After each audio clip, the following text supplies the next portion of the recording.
Pemirsa, pembukaan pintu pariwisata internasional Bali 14 Oktober 2021 lalu disambut hangat. Meski saat ini belum banyak wisatawan mancanegara berkunjung ke Bali, diyakini sektor pariwisata Bali akan segera menggeliat.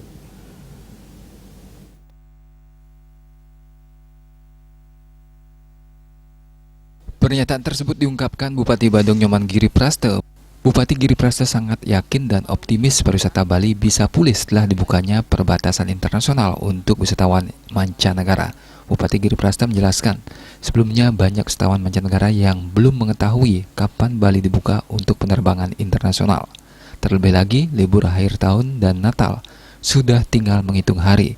Momentum Natal dan Tahun Baru, Nataru merupakan high season bagi wisatawan mancanegara yang berkunjung ke Bali saat waktu normal sebelum pandemi COVID-19 melanda.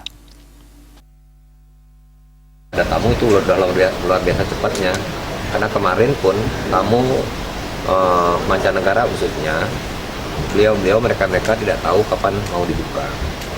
Dan ketika kita sudah buka, bulan depan akan sudah mulai menggeliat booking daripada direct flight khususnya ke Pulau Dewata ini. Saya kira itu udah luar biasa cepat sekali. Optimis Pak sampai akhir tahun nanti sudah mulai naik?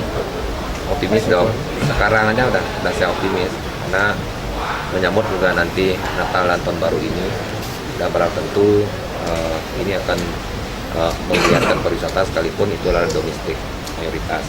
Dan saya juga berterima kasih dengan Bapak Presiden, Bapak Joko Widodo, selalu juga mengarahkan kegiatan daripada pemerintah pusat ini didominasi dilaksanakan di Pulau Bali. Bupati Giriprasta menambahkan, Pemkab Badung sudah mencanangkan promosi pariwisata ke luar negeri, mengingat pariwisata memerlukan sentuhan promosi, terutama ke negara-negara yang kasus COVID-nya landai.